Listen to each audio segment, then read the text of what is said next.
Pues sí, es una cosa que resulta poco intuitiva y con lo que nos han enseñado de los virus y las bacterias resulta prácticamente increíble, ¿eh? Porque las bacterias se descubrieron en su papel de provocar enfermedades o asociadas con enfermedades, que no eran provocadas, eran asociadas con enfermedades.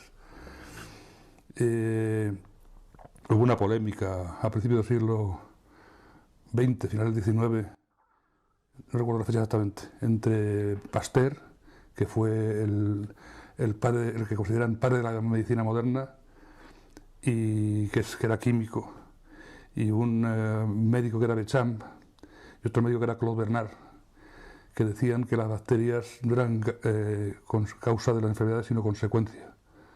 Que las causas de las enfermedades era la miseria, el hambre y las malas condiciones higiénicas, y que ahí se veían bacterias que en muchos casos lo que estaban era intentando limpiar el organismo.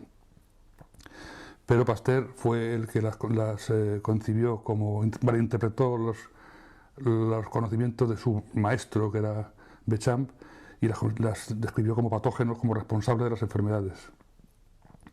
Y comenzó con las vacunas. De forma, inicialmente hay unos cuantos libros sobre los fraudes de Pasteur.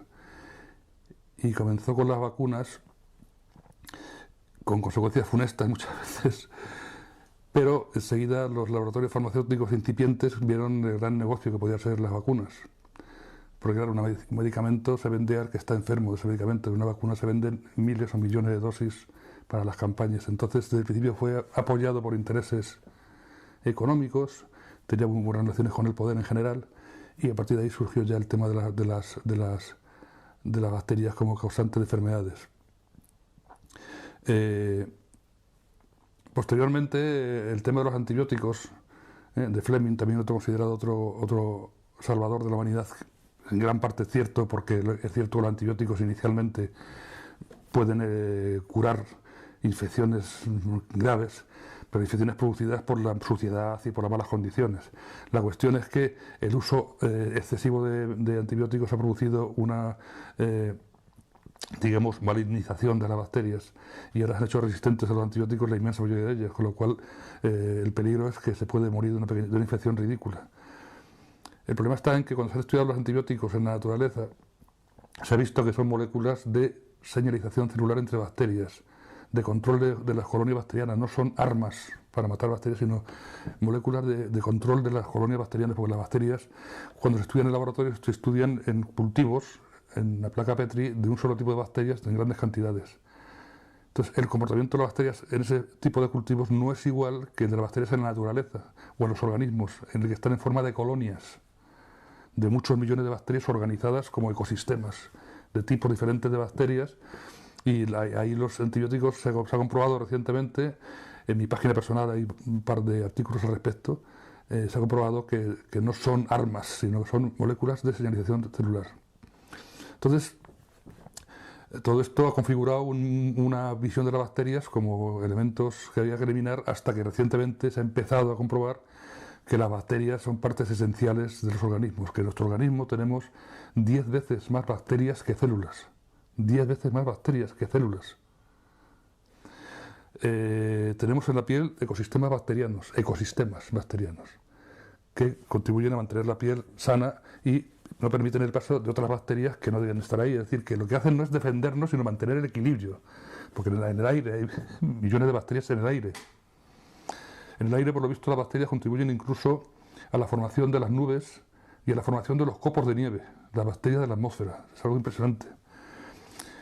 En el organismo tenemos, en la cavidad intestinal, tenemos millones de bacterias que a su vez están organizadas en ecosistemas y a su vez están controladas por fagos, por virus. Los virus bacterianos se llaman fagos porque la terminología beligerante que ha habido siempre con la naturaleza decía que eran virus que comen bacterias, bacteriófagos.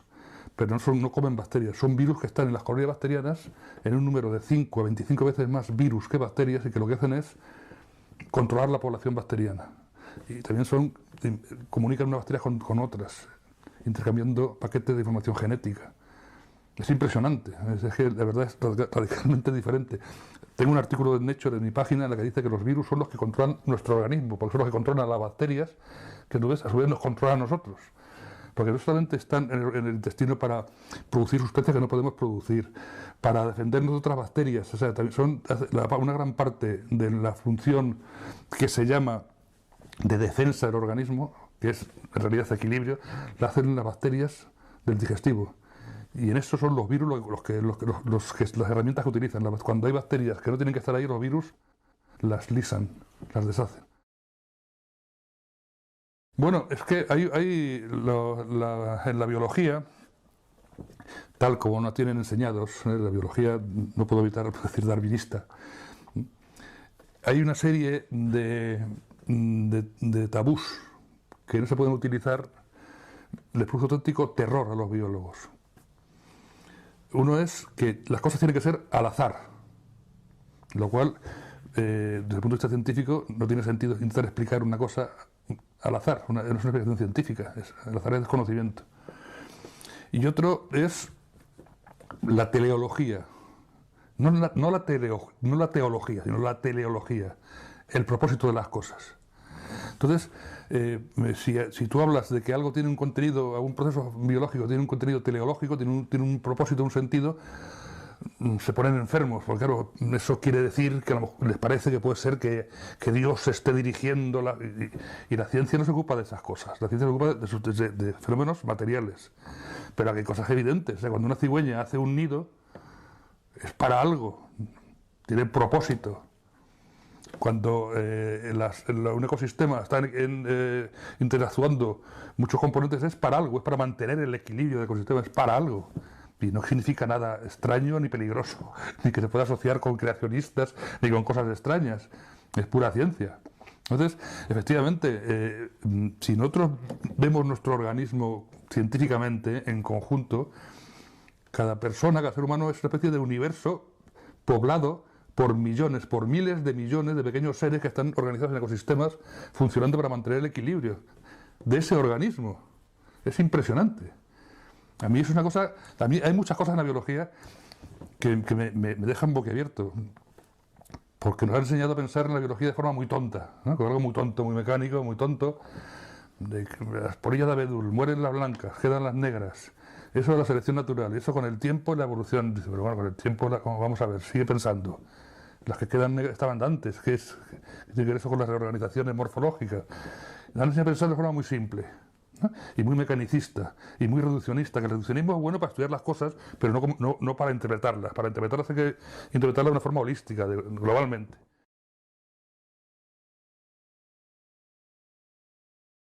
Estamos poblados de virus y bacterias que están en nuestro organismo y en el aire. Cada vez que respiramos entran y salen miles de bacterias y de virus a nuestro cuerpo. Y los que ya estoy respirando yo, dentro de poco lo vas a respirar tú. Sí, estamos todos unidos. Vivimos en el mar, hay 10.000 millones de virus por litro. Y 1.000 y pico millones de bacterias por litro de agua. En el mar lo que hacen los virus es controlar la base de la red trófica marina, porque las algas y las bacterias, si tienen alimento, pueden crecer indefinidamente, acabar tapando la superficie del mar, no dejan que la luz penetre y pueden matar la vida debajo del mar. Entonces los virus marinos lo que hacen es, como son inertes, están flotando en el mar, cuando hay demasiadas bacterias y demasiadas algas, pues las destruyen. Con lo cual, hasta que ya aclara el agua y dejan pasar también los rayos de luz. Y ya como ya está más lejos, ya los virus no pueden infectarlas. Pero es que, digo infectarlas, no puedo evitar la terminología darwinista, no pueden destruirlas, que es su función. Además, los productos derivados de la destrucción de las algas y las bacterias son productos derivados del azufre, que contribuyen a la nucleación de las nubes. Así que los virus marinos conectan el mundo orgánico con el inorgánico. Cuando Lovelock estableció la hipótesis Gaia como un gran macroorganismo, que enseguida le dieron caña a los darwinistas porque decían que eso no podía ser, porque según el darwinismo era imposible, y él es darwinista, al final acabó diciendo que bueno, que era una especie de imagen retórica, que era como que no era una cosa real. Pues es mucho más real de lo que él pensaba. O sea, la Tierra está poblada, en un gramo de tierra hay de 40 a 100 millones de bacterias en el suelo. Y 10 metros más abajo pues hay de 10 a 50 millones de bacterias por gramo. Y virus, pues 5 a 25 veces más. En el agua marina, en el agua dulce, en el aire. Que estamos viendo una enorme masa de bacterias y virus que son los que mantienen la vida, el equilibrio de la naturaleza, están en la base de la red trófica. A la luz de los datos actuales sobre los virus y las bacterias, ya se sabe que las células que nos forman están formadas por bacterias que se juntaron. La hipótesis de la simbiogénesis de Konstantin Merezkovsky, no de Margulis, pero que luego Margulis la retomó. Esto es de un ruso del siglo XIX, que fue el que emitió la hipótesis de que las células están formadas por unión de protocélulas, que entonces no se conocían las bacterias. Están formadas las células por bacterias que se han unido unas dentro de otras. O sea, nuestras células son bacterias más o menos modificadas. Pero hay características de nuestras células que no tienen las bacterias, que fueron aportadas por virus. Se ha visto, actualmente ya hay estudios que apoyan claramente la idea de que los cromosomas lineales, los telómeros y las telomerasas, la separación de la transcripción de la translación, el ARN fue aportado por virus a las bacterias. Y a partir de ahí, todos los genes que forman nuestros genomas, los nuestros y todos los tejidos, han sido aportados por virus. En nuestros tejidos se expresan, hay una enorme cantidad de secuencias de nuestro genoma que es de origen viral. Virus insertados, que sus secuencias se insertan en el ADN, se colocan ahí y forman parte del ADN, y sus proteínas que producen son proteínas que forman parte de la célula.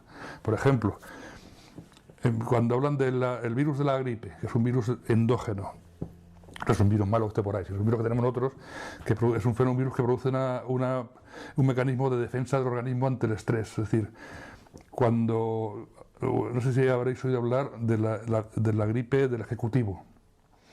Pues los ejecutivos, cuando están toda la semana estresados, están los tíos en marcha trabajando con mucho estrés, cuando llega el fin de semana y se relajan, su sistema inmunitario se deprime y cogen la gripe, sin que nadie las contagie. La llaman la gripe del ejecutivo. La gripe es un mecanismo del organismo para decirte, cálmate, descansa, vete en la cama una semanita y descansa, y ya verás como, porque no hay ninguna cura más que estar en la cama una semana para la gripe. Absolutamente, es como el tema del virus del herpes. El virus del herpes, hay varios herpes virus, pero uno de ellos, el virus del herpes 6 creo que está insertado en los telómeros de los cromosomas. Es un virus endógeno que está, y cuando estás estresado, ¡plaf!, pues se activa y cuando se produce la pupita. Entonces, en los tejidos se están expresando continuamente virus, hay virus endógenos que están produciendo sus cosas. Iba a decir el de la gripe. Cuando hablan de los virus de la gripe H1N1, H1N5, quiere decir hemaglutinina neuramidasa. Son proteínas de la cápsida del virus.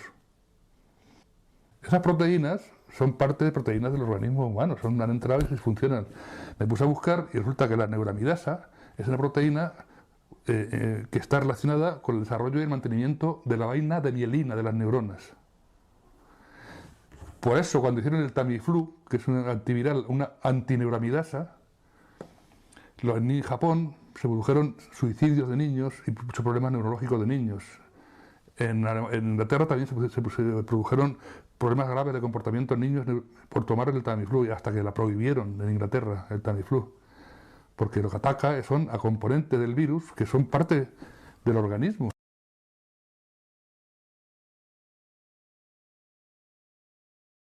Si tenemos en cuenta los datos que son los virus, que son esenciales en los ecosistemas, esenciales en el organismo por la parte del exterior, controlando las bacterias que a su vez nos controlan a nosotros. Esenciales son parte de nuestro genoma, son la construcción de nuestro genoma. O sea que ahora es difícil de explicar así, pero si tú vas buscando los elementos móviles, elementos transponibles, los lines, los cines, lo que es todo el genoma, su origen es viral. Y en mi página personal hay un artículo que habla del tema ese, de un alemán, Günter Vizani, que habla clarísimamente de que el genoma humano, en su mayor parte, son virus que se han ido insertando en los genomas. Bueno. Hay estudios que ponen de manifiesto que durante el desarrollo embrionario una gran cantidad de virus y retrovirus endógenos están activos. y están emitiendo sus proteínas para controlar el desarrollo embrionario. Y en los tejidos también, en funcionamiento, también hay una gran cantidad de virus que están funcionando. Entonces, cuando descubrieron los virus asociados a una enfermedad, pues vacunas. ¿Cómo hacían las vacunas antiguamente? Cogían el virus, por ejemplo, el virus de la polio lo encontraron en las heces de un niño sano. Ahora en las heces de niños sanos hay millones de virus, porque son los virus que están en el digestivo. Cuando pulsas salen millones de virus, que son virus que son parte del ecosistema bacteriano y que son virus normales.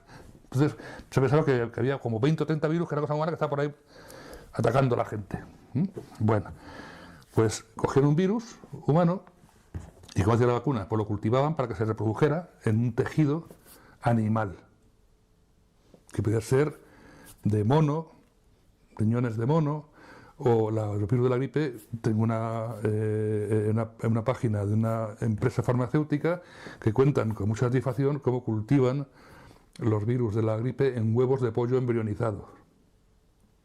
Y por eso el virus de la gripe tan malo es híbrido de ave y de hombre. Pues si cultivas un virus de la gripe humano, es un huevo de pollo embrionizado, repleto de virus endógenos activos, entre ellos el correspondiente a la gripe del pollo, pues es cuando se hibridan los virus. Entonces, ¿cómo hacían las vacunas? Pues cogían el virus y lo cultivaban, cogían un mono y, por ejemplo, para que se reproduzca el organismo vivo. Ahora ya se hacen con cultivos celulares, pero entonces hacían en animales vivos. Y lo cultivaban en los riñones de un mono hasta que se ponía lleno de virus, extraían el tejido, lo machacaban en una probeta, lo centrifugaban, sacaban la parte donde estaban los virus, los mataban, según ellos, creían que lo mataban, que no lo mataban, con formaldehído, y eso era la vacuna.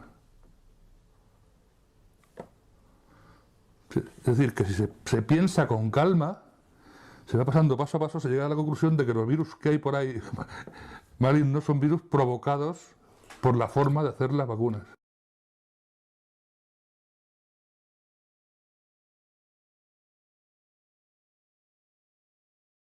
Si tú miras al mundo, ves que algo hemos hecho muy mal. Algo hemos hecho muy mal, o han hecho los que lo han hecho. Y que hay que cambiar de forma de pensar las cosas. Estamos en un mundo dirigido por dos formas de pensamiento, que son el libre mercado de Adam Smith, cuyo origen es repugnante. Es un individuo pensando que el egoísmo de cada uno es lo que hace que la cosa funcione, que no va a lo suyo, lo cual es una cosa absolutamente repugnante, es mentira. Y el libre mercado es el que decide, y los mercados, ya sabemos lo que hacen los mercados. Y luego el darwinismo, de que la vida es con una competencia permanente, de todos contra todos, y que el que tiene la ventaja, como dicen ellos, pues es el que tira para adelante. Que luego los darwinistas dicen, no lo entiendes, es más complicado, porque la evolución está a nivel de genes, unos dicen que a nivel de genes, otros de población, tiene un berenjenal que todo lo que digas dicen que no, pero la esencia del darwinismo es eso. La visión maltusiana de que no hay para todos en el mundo y que hay una competencia, una lucha por la vida, y luego la visión de Spencer, que es que el más apto es el que sobrevive. Eso es el darwinismo en esencia. Y es el darwinismo biológico y social, el que nos han transmitido que la vida es así.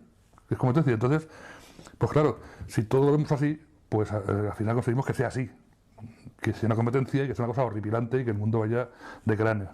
Entonces creo que hay que cambiar de forma de pensar las cosas. Y los datos que hay son suficientes para cambiarlo. Lo que pasa es que siguen interpretándolo. El tema que me decías del SIDA antes. Ya he contado cómo se pueden fabricar virus híbridos por la forma de hacer vacunas, ¿no? De cultivar virus humanos en tejidos animales, ¿no? En los años 80, científico, por llamarlo de alguna manera, el científico que tiene más patentes en el mundo actualmente, o sea, es un negociante, el doctor Hilary Koprowski, montó un laboratorio en el Congo belga para elaborar una vacuna contra la polio. Estaba compitiendo contra, no me acuerdo cuál es el otro científico americano, para ver quién hacía antes, porque el que hacía antes, claro, se forraba, evidentemente. Y esto lo descubrió un periodista que luego le ha machacado mucho, pero bueno, yo voy a los datos concretos. Se descubrió después que por los congoleños auxiliares que cazaban chimpancés y también macacos y que les introducían el virus de la polio en los riñones. Y con eso hacían la vacuna contra la polio, con extracto de riñones de chimpancé. Se sabe que el virus del SIDA, llamado virus del SIDA, es un virus híbrido de chimpancé y hombre. Se sabe. Aunque es muy curioso que en la base de datos en que estaba antes, cuando he buscado yo con un doctorando mío, ha desaparecido. Pero vamos, se sabe que es un virus híbrido de chimpancé y hombre y otro que es híbrido de macaco y hombre. Los virus híbridos no se hacen en naturaleza, por eso que me han contado, de que pasan de las aves a los hombres. Los virus son muy específicos y cada ser vivo tiene sus virus dentro que funcionan desde épocas evolutivas ancestrales, están funcionando con ellos, con el organismo. Cuando se hibridan es cuando hace falta una cosa muy distorsionadora de naturaleza para que se hibriden, como es cultivar virus de animales en tejido humano o viceversa. Entonces, el Koprowski hizo la vacuna esta cultivando virus humanos en chimpancés. Y con ello vacunaron a cerca de 1 millón de niños en África Central. Pues sabes que África se ha usado siempre por laboratorios farmacéuticos como laboratorio para experimentar. También en España, en la época del franquismo, se utilizó. También en Sudamérica. Utilizaban como experimento para que antes de su país poner las cosas, lo hacían aquí, pues si moría la gente, pues se moría y ya está. Entonces, pues ahí, siguiendo la pista, pues ahí es donde apareció el SIDA. Hay una enorme confusión, porque claro, los virus del SIDA son virus endógenos humanos que posiblemente tengan su sitio de inserción en los leucocitos. Y eso dicen que es el reservorio. Cuando meten antirretrovirales y desaparecen los virus del SIDA, dicen que al cabo del tiempo aparecen otra vez porque están se refugian en un reservorio. No es un reservorio, es su sitio habitual en los organismos. Pasa que ahora está hibridado y ahora se ha convertido en patógeno. Claro, hay un follón tremendo, hay gente que habla de que el SIDA no existe, hay gente de que, porque además han ocultado los datos en el banco de datos de genéticos, ha desaparecido los datos del SIDA. Cuando yo los busqué, por lo menos no los encontré. Porque, claro, para un científico darse cuenta de que una cosa tan terrible como esa ha sido producida por ellos mismos debe ser una cosa terrorífica. Y por eso hay tanta confusión. Entonces, pues yo quizá les parezca un poco irresponsable hablar así tan claramente, pero yo creo que sinceramente tengo la obligación de aportar lo que yo he visto. Es decir, si estamos repletos de virus, que son parte de nuestros genomas. Tengo datos científicos que demuestran que al hacer una vacuna cultivando virus humanos en tejidos animales o en embriones animales se hibridan los virus, pues siguiendo la pista llegas hasta la pista de Koprowski y llegas a esa conclusión. Sí. Quizá no sea toda la verdad, pero es una gran parte de la verdad, seguro que es. Darwin, el pobre hombre, no tenía muchas luces y la evolución ya se conocía, se había estudiado anteriormente, se estaba estudiando en Europa. O sea, el tema que nos han contado es un cuento chino. El Darwin, el hombre, tenía un cacao mental tremendo y si lees los libros te das cuenta de que Darwin estudió la evolución estudiando palomas. Que dice que pensando que convenía dedicarse a algún grupo en concreto se dedicó a la cría de palomas. Extrapoló la selección de los ganaderos a la naturaleza, lo cual es absurdo, o sea, es ridículo, porque la naturaleza no selecciona nada. Los ganaderos, eso sí que es teleológico, ¿no? De pensar que la naturaleza es algo, un ente que selecciona para que sobreviva el más apto. En la naturaleza pues, sobreviven los normales, los sanos, si están sanos sobreviven, si estás pocho te mueres porque estás pocho. Pero no hay una selección natural, ni sobreviven los más aptos ni menos aptos. Entonces, el tema de Darwin fue que leyendo a Malthus fue cuando se planteó que si la vida si no hay para todos, que habría una lucha por la vida y que lo más apto tal. O sea, que se está basado en la lectura de Malthus. Tanto Darwin como Wallace basaron su hipótesis en la lectura de Malthus. Y eso, cuando salió el libro de Darwin, que el libro como tal era un libro de una confusión tremenda, pero salió el tema de que la naturaleza es como la sociedad, de que como no hay para todos, tiene que haber una lucha por la vida y que los más aptos sobreviven, y eso para gente muy poderosa le pareció una buena justificación científica de la injusticia, con lo cual dijeron, esto va a ser lo que va a funcionar, y a partir de entonces ya se instauró como dogma absoluto. Bueno, así en plan, de forma muy superficial y muy simple, la vida, los fenómenos de la vida responden a la teoría general de sistemas. Un sistema es un conjunto de partes interactuantes, ¿eh? Que contribuyen todos a la función general, ¿eh? Y que si faltara uno de ellos, la función se estropearía, es decir, todos son necesarios para que funcione. Entonces, si miramos la vida, vamos a ver, los mínimos componentes de la vida, aparte de los protones y electrones, son en la célula, digamos. La célula es un sistema de una enorme complejidad. Una complejidad impresionante, pero según se va conociendo hasta extremos increíbles. Pero la célula, no, aparte de los organismos unicelulares, pero en un organismo, una célula, pues no es nada si no está dentro de un órgano. Se agrupa en sistemas de mayor nivel. Y un órgano no es nada si no está dentro de un organismo. Y un organismo no es nada, un ser vivo no es nada si no está dentro de una especie. Tiene que haber pues, machos, hembras y grandes, pequeños. Y una especie no es nada si no está dentro de un ecosistema con otras especies. Y el ecosistema pues tampoco es dentro de otro ecosistema global, que son sistemas que van subiendo de nivel y luego bajando también hasta niveles de átomos, etc. Entonces, los fenómenos de la vida son sistemas complejos en los cuales todos los componentes son básicos para su funcionamiento. Y en un ecosistema todos sus componentes son esenciales.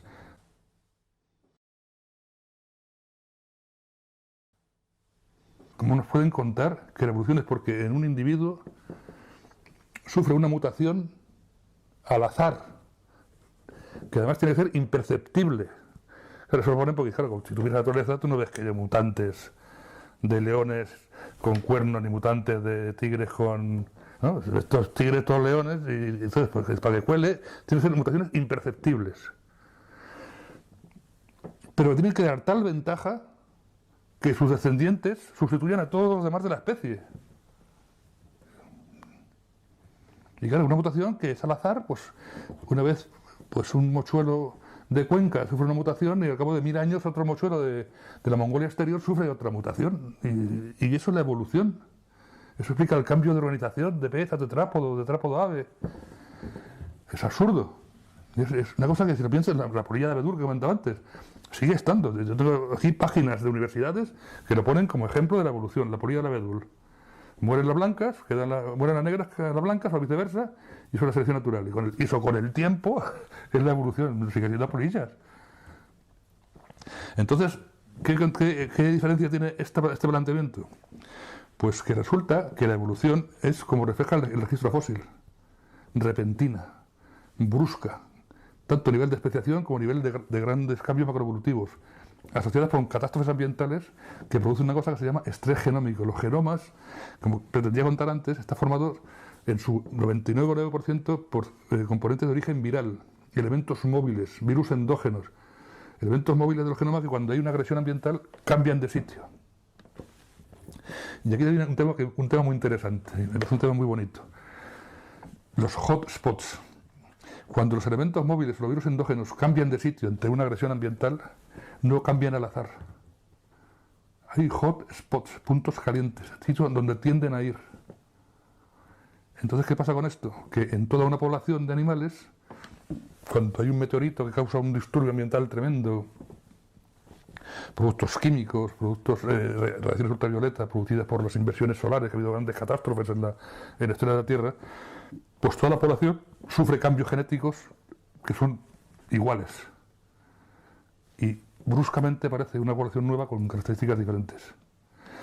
¿Qué pasa con esto? Que la evolución es un fenómeno colectivo.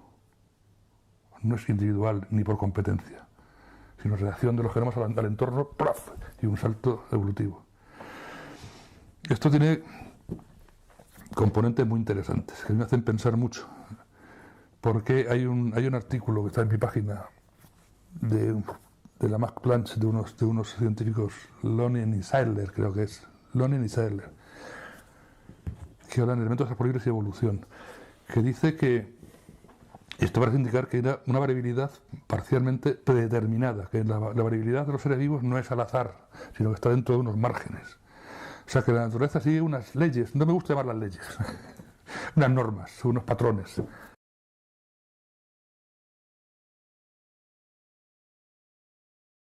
Una cosa es seleccionar embriones, identificar una secuencia, o sea, una secuencia que está implicada en la enfermedad, que no es la causa directa, pero que está implicada. Eso hay que dejarlo claro. Una cosa es seleccionar, o sea, entre los embriones, seleccionar uno que tenga esa secuencia adecuada y implantarlo y que crezca. Y otra cosa es cambiar genes dentro de un genoma. Es muy diferente eso. Pues he seleccionado el genoma entero, he seleccionado el niño entero. El tema de los cambios de genes, de la terapia génica, esas cosas, a mí me duele mucho hablar de esto porque sé que hay mucha gente que tiene enfermedades que llaman genéticas y que están esperando que haya una solución. Pero la cosa es mucho más complicada de lo que parece. Vamos a ver, las llamadas enfermedades genéticas no son enfermedades que la gente les viene del cielo, al azar. Son el resultado de algún tipo de agresión ambiental que la ha producido. Son siempre consecuencia de algo, no causa. Que luego se pueden transmitir, evidentemente. En unos casos puede transmitir, se queda ya, que hay cambios en el genoma, que son los menos, y en muchos más casos son cambios epigenéticos. Son modificaciones de la expresión de los genes sin cambiar los genes. Hay unas proteínas, las histonas, que protegen, que envuelven a los genes, los cromosomas, y hay mecanismos que las silencian o las activan, metilación, acetilación, fosforilación, reacciones químicas que pueden que unas histonas las quiten de ahí y esa secuencia se expresa. Bueno, pues esos cambios epigenéticos pueden ser hereditarios durante varias generaciones y al final desaparecer. Si el factor ambiental que los ha producido se mantiene, pues sigue manteniendo. Y parece ya que es una cosa hereditaria, pero es porque hay un factor ambiental que lo está produciendo permanentemente. Pues una costumbre familiar de comer alguna cosa concreta que es mala, o una exposición a algún producto químico que en la familia se produce permanentemente por algo. Es decir, que lo que se está viendo es que las enfermedades genéticas son producto del ambiente, que cuando ya altera las secuencias pues puede heredarse, con lo cual es genética, pero no es que tenga una maldición del cielo. Entonces, ¿qué solución había ante eso? Desde la nueva perspectiva, pues investigar qué elementos son los que las producen para evitarlos que se produzcan. Es decir, hay una enorme cantidad de productos de limpieza, de cosméticos, de productos de jardinería que están asociados con enfermedades muy graves, neurológicas. Porque todas las enfermedades neurológicas, la inmensa mayoría, son producto de algún tipo de intoxicación, de algún fenómeno, de alguna agresión química o de radioactividad o algo así, o sea, algo que altera el funcionamiento. Entonces, cuando se ha intentado hacer terapia génica, que además para colmo han utilizado virus, que consideran tan malos, pero utilizan virus para introducir los genes en los organismos, ha sido tremendamente, estrepitosamente fracasos. Han muerto mucha gente con experimentos de terapia génica, hasta el extremo de que los médicos americanos dijeron que no se informase a la prensa de las muertes por los intentos de terapia génica, porque al introducir un gen en el organismo con un virus no se sabe dónde se va a insertar y la expresión del gen ese, de una secuencia génica, depende del sitio del cromosoma en el que esté, depende del conjunto del genoma. Y además muchas veces los virus que producían unas reacciones que producían la muerte a la gente. Es decir, que el tema de la terapia génica y de los genes malos es otro tema también que está ligado íntimamente a la visión reduccionista y mecanicista de la naturaleza. Y desde el punto de vista de la salud, lo que hay que hacer es investigar por qué se producen. Pero claro, a los laboratorios farmacéuticos les interesa más curar enfermedades que evitarlas. Si se evitan, se pierde el negocio. Con lo cual, pues hay un tema que es, aunque me acusen de radical y de... Los laboratorios farmacéuticos lo que buscan es ganar dinero. Son empresas que buscan ganar dinero. Y de hecho son las empresas que más dinero ganan del mundo, junto con la armamentística y el tráfico de drogas. Entonces, cuando una empresa lo quiere ganar dinero, pues hay que pensar qué es lo que hace esa empresa.